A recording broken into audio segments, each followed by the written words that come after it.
So then guys, in the previous videos, if you've been following our build series, we built up the shocks and the differential in there. In this video, we are going to concentrate on building up the rear end. Put the gearbox together and putting all of the rear suspension together. The gearbox, and let's just have a look and see what we've got here. This is the carpet spec. It has a vented slipper discs here. The dirt has non-vented. I think that's pretty much the only difference. It does come with these nice orange pads. Again, the B7, the standard, comes with the white ones, which we found really aggressive. This though is a 3-gear gearbox. We have also got the 5-gear gearbox in the box. Well, not as standard. We've got it in the box of stuff we had, which we bought, and we will probably put that on one of the cars. We'll cover that in a separate video. These adjust the diff height. Make sure obviously you get them the same each side. What we also do for all these little tuning aids, we do a little setup box. Should be a picture here.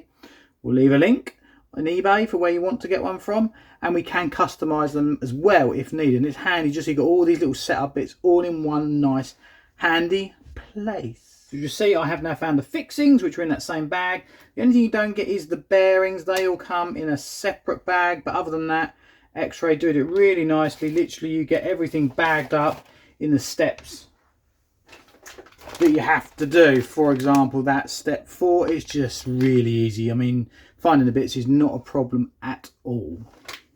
And what X-Ray also do, they even separate the bearings that are with oil, so they've got oil in them, the ones that haven't. So the ones in the oil are basically for the enclosed areas, the gearboxes. So that just pushes into there. Metal shielded both sides. Nice tight fit, nice looking gear. Quite a big gear that is. Quite a big gear. Then we have the shaft for it. That passes into, in fact no, let's put the bearing in for there first.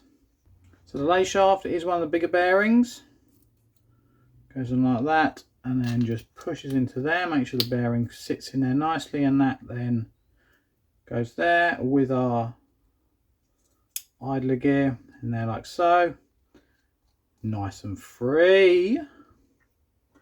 Other bearing on the other end of that, and it is a different size to the one on the other end of that. Gearbox case on the end there like so. And what I would always do, does it spin freely? Feel for any tight spots. Any tight spots? None whatsoever. If you've got any flashing marks on your casings, you can just clean them up with a knife. And be aware you do have different screw lengths. We've got the 16mm, which is the longest one that goes in the top there. Don't over tighten this one, otherwise you'll nip that gearbox up. This is from when you used to have a waterfall that goes over there with a ball stud in it. Don't use them now. It's all underneath the waterfall brace. 12mm there, and 14s there and there. So as you can see, we've screwed that up so it's flush with there and just nipped it up. You don't want to over tighten it and crush that, because that will mess up your gearbox moulding. Now we're going to put the diff in. This is obviously the gear diff. If you're putting a ball diff in, it is important that you put the adjustment screw on the right hand side. It does tell you in the manual to do it like that. With the modern ball diffs, certainly we found the associated, they're that good, it doesn't really matter. The ball diffs on the X-Ray may not be as good. We don't think they're as good, but yeah, right hand side does tell you in the manual that that is the way to do it. We've got these diff height adjusters. Make sure you get them in the dot. There's a dot on there. This is a 1 dot. You've got 6 options. You've got 1 dot, 2 dot, 3 dot, low and high. Make sure you get them the same both sides, otherwise you'll mess up your gearbox. Kit setting is 1 dot down, like so. Just slides in. I mean, the fit is lovely. Feel if it's free. No tight spots. Feels good to me. Now is the time to add your gear oil or gearbox grease of choice. They recommend using the Huddy grease that it comes with. There will be people that will disagree with that choice. There will be people say I'm putting too much on. There will be people say I'm putting too little on. Do as you see fit in this. I am going to put that on, let that work its way around when the gearbox is spinning. spinning. Then we have the gearbox top, which actually almost sort of click fits in like that, simple as. Then we have 10 mils into there like so. The quality of the moulding is really good. You can just feel the way the screws grip that plastic. They're really good. And also just the quality of mine, look, they haven't even run that as a hole all the way through. You've obviously got to be careful, you've got dirt and grit in there. You could bottom out the screw and you could strip the thread, but just a nice design. So we'll check all them. Gearbox will feel a little tighter now because we've added that grease to it, but there's no tight spots. It spins nicely. So we have the standard kit motor plate. The two shorter screws go into the alloy motor mount. No mention about thread locking these. Now, I would think it'd be a good idea to whack just the smallest amount of thread lock on there because you're going into metal and it'd be a bugger to get to as well. So I'm going to put a small amount of thread lock on there. So now we attach our motor plate to our gearbox. I'll get it around the right way. 3 screws into the gearbox. There we go. And so then finally we are back just to our slipper. This is just a double plate version. Some people do run the triple plate version. We're not going to bother. The deeper groove of the spur gear goes to the inside like that. So put one of these beige pads on like so. See, that sits over there. Another one on there. That goes on there like so. And so the easiest way to do this is actually to put your nut on the spring, and then it just does up with a 5mm spanner. And no expense spared on this channel with the spanner. And if you refer to the manual, it does tell you how far to do the nut up onto the shaft. Basically you make it flush, so you do it up so it's flush with the end of the shaft, and that is the gearbox done. Feels really nice. Ironically, not ironically, differing to the Associated decided to put all this assembly on that side. I think it's to try and balance out the weight because you've got all the weight of the slipper and obviously the assembly, and they thought, well, let's put that over there. But X-Ray kept it like this. I quite like this. Plus it makes it actually easier to adjust because when you have a fan on it, the fan's on the motor and you can't always get to the nuts. So I like that. That's the gearbox ready to go on the car. So the first step is to put the shock tower onto the gearbox. Now this is a different part. This is different from the carpet in the dirt. It adjusts the shock position slightly. This is the, I think I call it a 6 dot. Can you see there's 6 dots in the carbon weave there? What they do say at the beginning of them, they recommend you sand these down a little and then super glue the edges. I have done it in the past and I haven't done it in the past. Never really had a problem, so I ain't going to bother for this one. So we have 2 16mm bolts that go through the bottom, and actually they lock in the gearbox case into the gearbox top into the rest of the gearbox case. So first things first, we have the chassis brace, which goes onto the chassis like so. You do have multiple holes here which adjust the flex characteristics of the chassis, which is far beyond my comprehension at the moment. I'm just going to build this car up as kit. Now it does recommend obviously thread locking these. I'm just going to put it together and then I will thread lock these off camera because you don't need me seeing me, I should say, throwing loads of thread lock over these, do you? Arms. Now the arms are different in the carpet compared to the dirt. The carpet has graphite arms. The dirt has hard arms, which again adjusts the flex characteristics. And also the D block is a 1 degree D block in the carpet and a 3 degree D block. It means you can get less toe with the carpet car, which is what you want when you've got all the grip of carpet. Now these are all the pills. Again, we're going to put in the setup for pills. We do, as I've said before, we do nice little setup holders to put these in. Link down below. Just keeps all these in a nice place. Now definitely take your time. Keep cleaning all of these up. we're going to put the kit setup, which is 5.5s in, but I would recommend removing all these off the sprues, because when you break them off, although X-ray stuff is pretty good, sometimes it leaves a small amount of flashing on there, and I'm just going to clean any of that off, and you haven't then got to do that at the track. So we're using the ones actually. With these being black, I like the associate ones because they're grey. You can then use a black marker to be able to colour over them so you could see them much easier. You can't appear to do that with the X-ray ones. And also, the actual shoulder doesn't sit in flush with the pill. So, I don't know. Well, they're nice tight fit, so they ain't really going to go anywhere, are they? Perhaps we'll have a look at actually getting a white paint marker or something, a real fine one, to be able to colour them in. Because I do like that. It makes it much easier when you're looking in your car, when you've got all the electrics in it, to see what you've got in there if you're not sure. So that's the C block. C block on. Then we have pivot pins. Nice tight fit into there. Not going to have any play with them. Washers to adjust your wheelbase. And then we can see how good a fit these arms are. It does say in the manual if they're not a tight, oh sorry, if they're a binding, you need to put a reamer through them. Well, they're not, are they? They drop under their own weight. They are fine. So we just now need to work out as kit what blocks we put in the back, ones to the top even. So we are going with 2-toe, 2 anti-squat as kit. So make sure you get this right. Take time to get this right because it makes it a lot. Well, it can affect the handling of the car. It makes a huge difference in it. As you can see, we've got a little bit of material there. I don't like that. In actual fact, it shouldn't affect, because these don't fit into a recess, the shoulder. It shouldn't affect them actually going in. But it looks horrible, doesn't it? You need to clean that off so they fit nicely into these blocks. That block doesn't matter which way it goes around, from what I can see. This one, it does. Yeah, but that goes to the back, so you know what block you got on.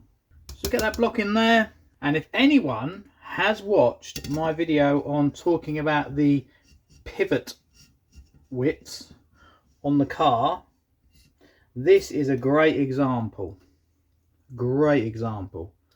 So can anyone see how much wider that pivot is on the back there compared to B7? It's not a huge amount, but you know, you're probably talking overall it's probably 5 or 6 mil different, which is a lot. It just affects the overall. Look how much wider the chassis is. It just shows you how much wider it is. It's just going to stop it doing that so much. That's what I think anyway. And if you watch some of the recent videos, I know the Associate B7 did very well in the Worlds in Australia. You look in the pictures, what they're running in the back here. That's what I'm going to say. You look at the videos, the pictures. It's not that. So we now move on to the rear hub assembly. We have got what I think is probably one of my worst parts of building up a car is all the turnbuckles.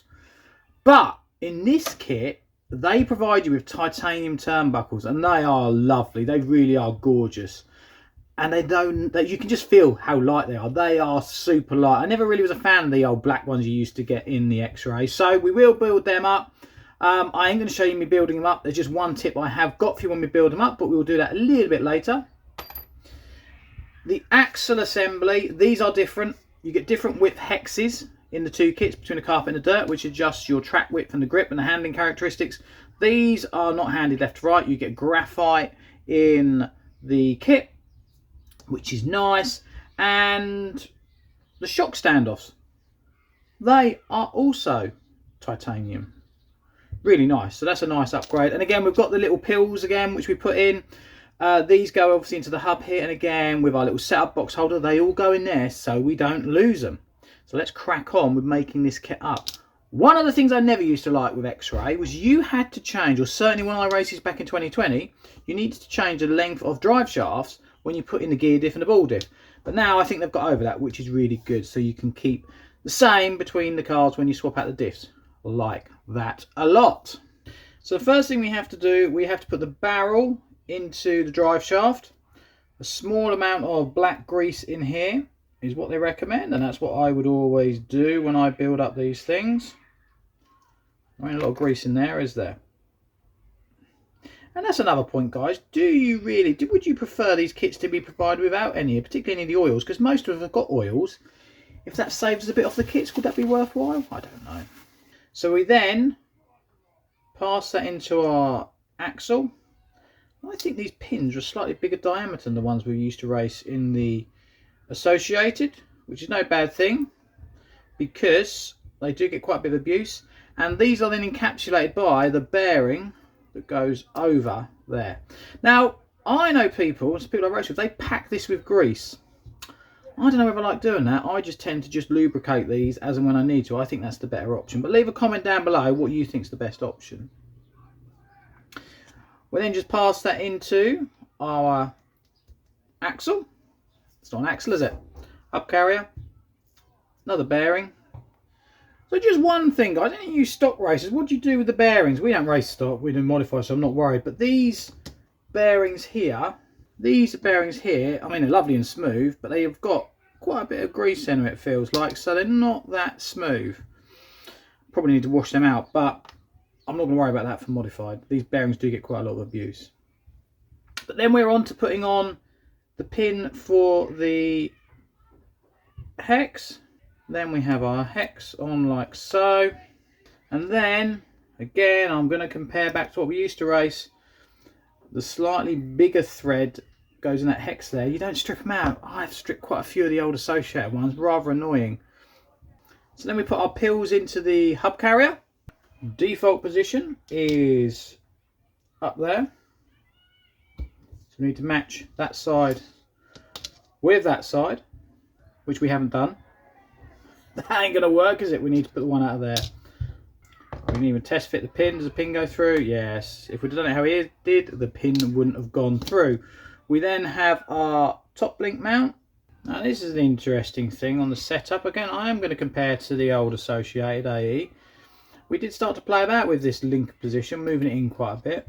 Obviously his kit, that's what we do on the X-Ray.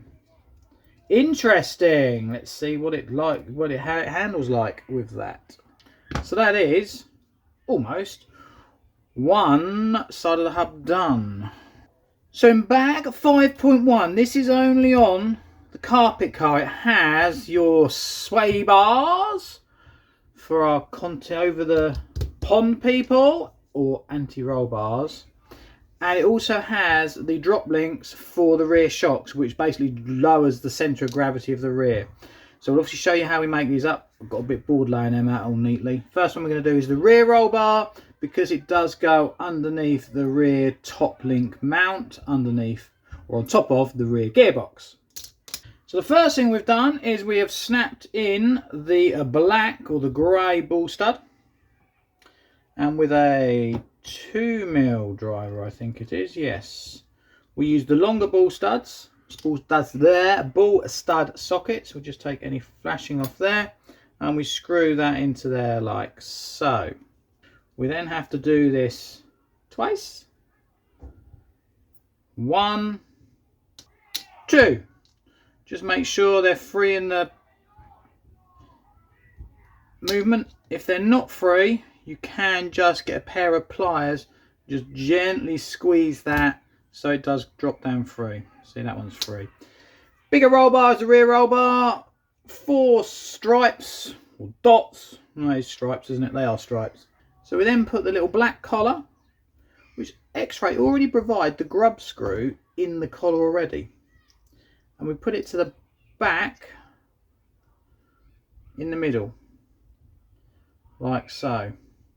And you can even use the stripes that are on there as a guide, or we can even just center that up in a minute when it actually goes into the back of, see, the back of the top link mount. So we have now got the sway bar on pretty much as the instruction manual. Just make sure you do put these grub screws in before you put this plate on, because you can't get a driver in there quite square and it's difficult to get them started. And then just make sure everything is free. Make sure your sway bars have no up and down movement. Tighten that up just so it clamps them, then I back them off again so it just drops down freely. Must be free. I mean, it's all right sticking up there because you're not going to be arms at that length. They're going to go up to about there.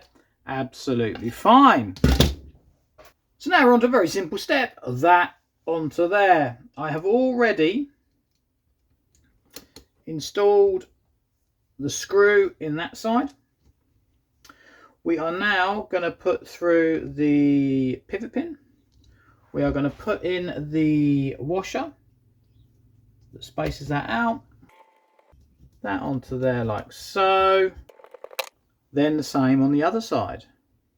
So guys, we are now on to the bit I hate about making up cars the most, turnbuckles. But what does make this a delight is X-Ray provide us with some lovely titanium turnbuckles. And as we said before, they really are nice and light. What I do to make this as easy as possible, a little bit of black grease. I just use a tub of it here. And I have a 3D printed ball socket holder. Can supply these to people if they want. And then just screw that in there. I've got a proper Huddy spanner there. Or, guys, this is what you need in your pit box. You can find very cheap in the right places, but it does all sizes. So you always got the right size. You can guarantee you might pick up a car that's got something slightly different on it, or you find a nut that's slightly different. This has got all the right sizes on there.